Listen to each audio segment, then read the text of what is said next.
Good morning, everybody. Welcome back to Pre-Calc B.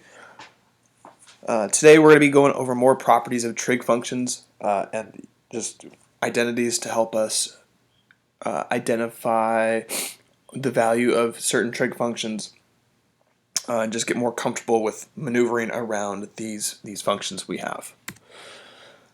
Some things to get with the actual functions. They're functions, so we're gonna get into graphing these pretty soon, but we also have this language around domain, range, whether it's an even or odd function. So going through these, just a reminder that we can always use the unit circle when we're talking about these functions. When we do, it makes life a little bit easier because sine is the y value, cosine the x within the unit circle, but we can still go ahead and graph these with theta being the input, the output being whatever function we're going for. Tangent against y over x. Cosecant is the reciprocal of sine, so 1 over y. Secant is the reciprocal of x, so 1 over x. Cotangent is the reciprocal of tangent. The domain of sine and cosine is all real numbers.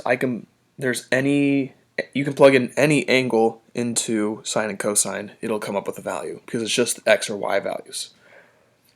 Tangent and secant are where x is in the denominator. So anytime x is going to be 0, we can't plug that angle into those functions. So you'll see here that x can't be 0. X is 0 on odd multiples of pi over 2. So basically whenever it is on the y-axis. Pi over 2, 3 pi over 2, 5 pi over 2, 7 pi over 2, or the opposite direction when we're working with negatives. Cotangent and secant are where y is in the denominator, so same idea.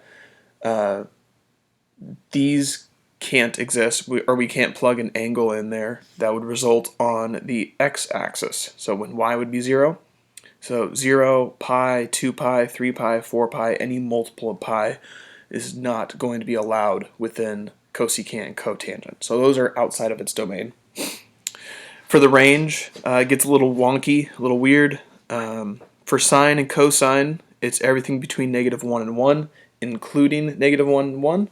Basically, the furthest it can get from 0, 0 is 1 along the unit circle. So sine is anywhere between -1 and 1.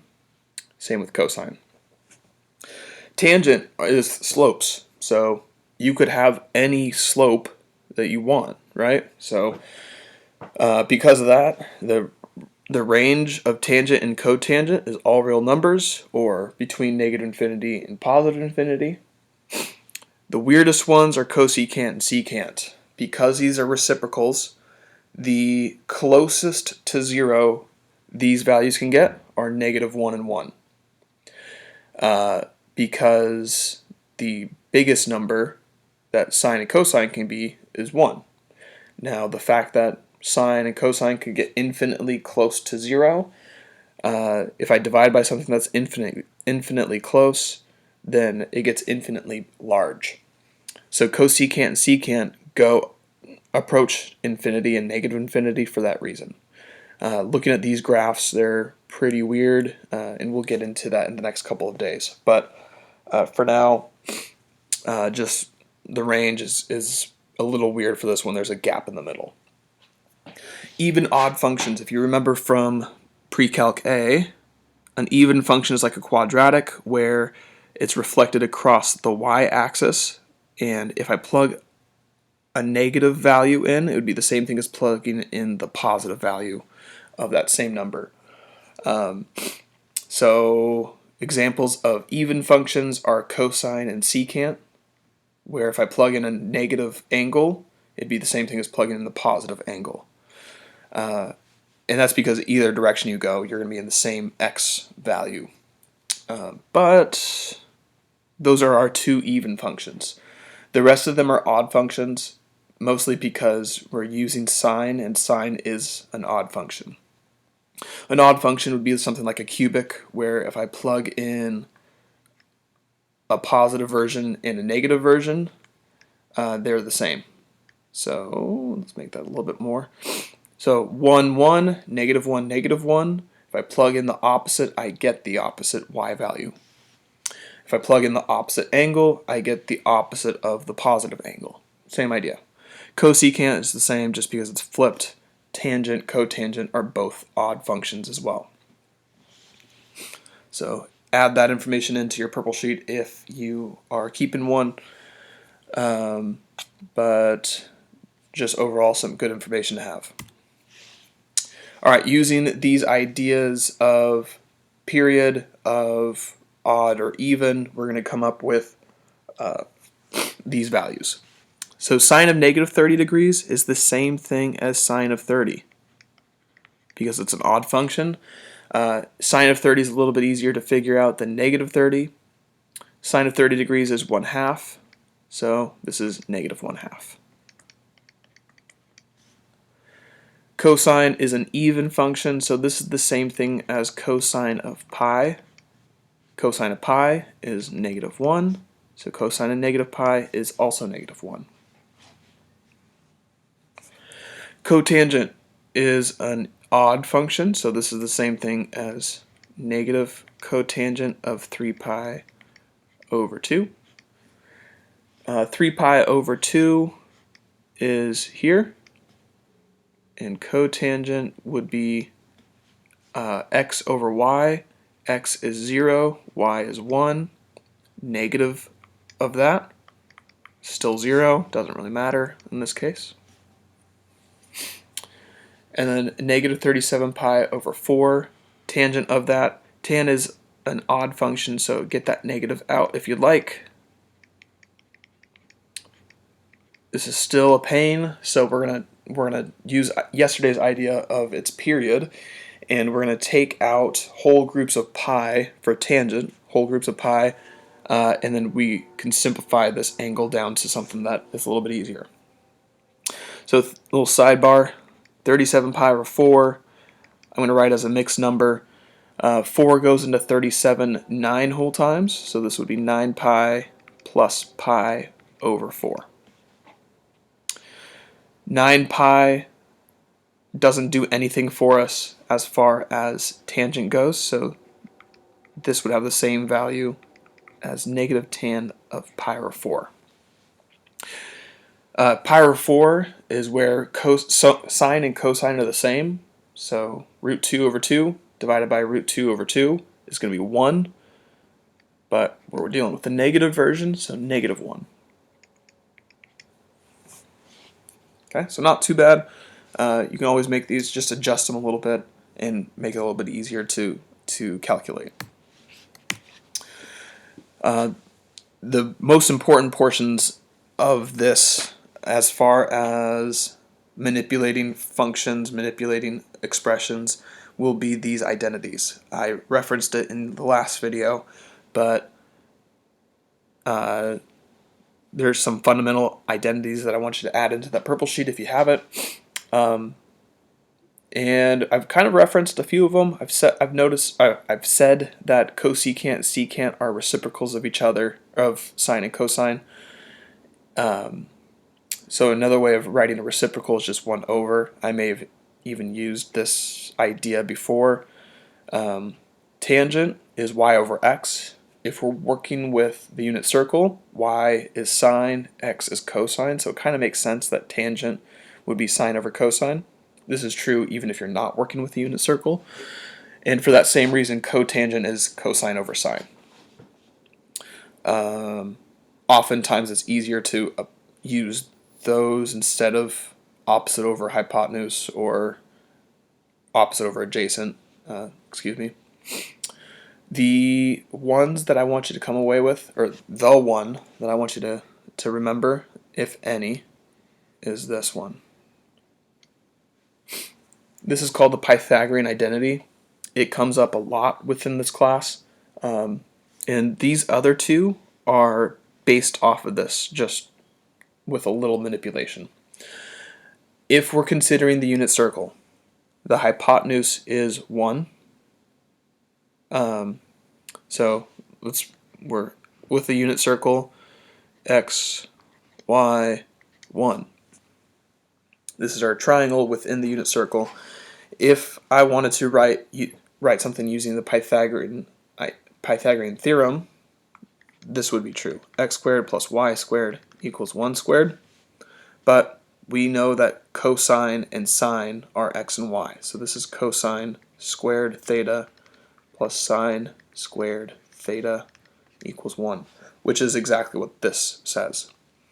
The others are just dividing everything by cosine or sine. So if I divided this by cosine squared divided by cosine squared is 1.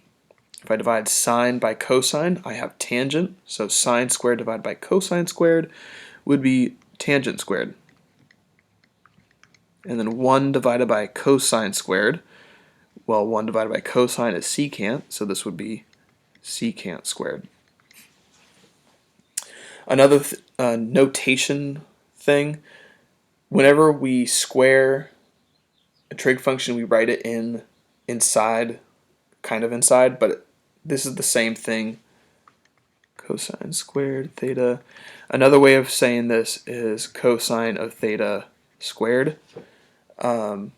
I think the reason that we do it this way is so it's not confusing whether we're squaring the angle or if we're squaring the function.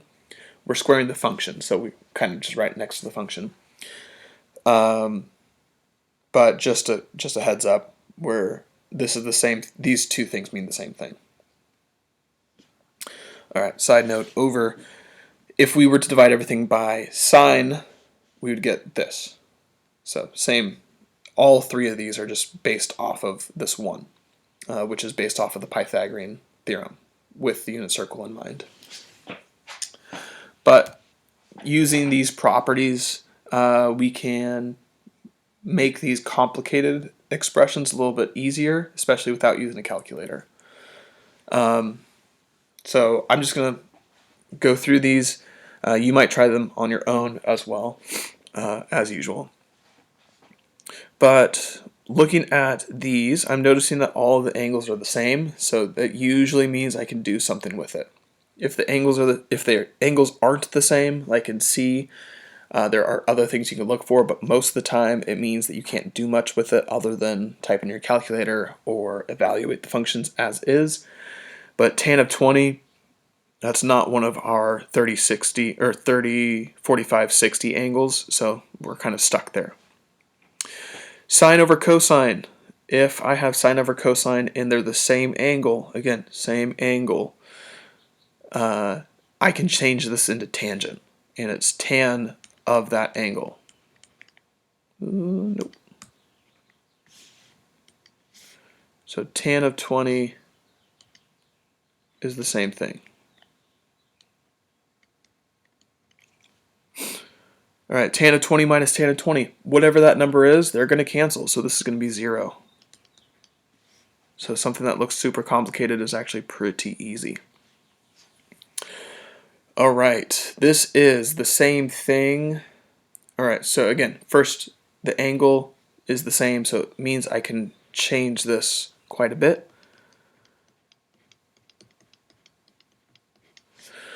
This is the same thing as 1 over secant everything squared. 1 over secant is cosine, so this would be also the same thing as cosine squared of pi over 12. I have sine squared of an angle plus cosine squared of that same angle, so if pi over 12 is theta, we have sine squared theta plus cosine squared theta, which is the Pythagorean identity, so all of this is just equal to 1. All right. Oh no, we don't have the same angle. What can I do? The period of sine is 2 pi. 2 pi is 360 degrees, so I can start by either adding or subtracting 360 degrees to one of these. I'm going to subtract, that way I'm dealing with things that are less than 360. So this is sine of 100 times cosecant of 100. Cosecant is 1 over sine. So I'm going to rewrite that. 1 over sine of 100. and then I can multiply across. So this is sine of 100 over sine of 100. It doesn't matter what sine of 100 is. I'm dividing a number by itself. So this is equal to 1. And again, something that looks super complicated or it looks daunting without a calculator turns out to be pretty easy without a calculator. All right, same idea as 2c. The period of cosine is 2 pi. So if I want to add a bunch of values together and I notice that the angles are the same, just being one full revolution added to it, I can say that all of these are the same value. Cosine of theta plus theta plus 2 pi, again, doesn't do anything for us, so it would be the same thing as cosine of theta. This is the same thing as this because I'm just adding 2 pi to it. So theta plus 4 pi would give me to the same place as well. And so I have 3 sets of cosine of theta. Cosine of theta is 0.35. 0.35 times 3 is 1.05. So this expression is equal to 1.05 without much trouble. There are a couple in the book, a couple questions like this in the book, so I wanted to make sure I go over that. If you're following along on the note sheet, you might notice that I'm not going to do number 4. Basically, it's just looking at that first box of notes, so you can look at that. If you have any questions, please ask, but it seems pretty quick, and I didn't want to waste your time. So that is all we have for today. This should be the second part of lesson 6 or week 2, day 1. So if you have spent now a total of an hour between the two, you are good to turn this in. But until next time.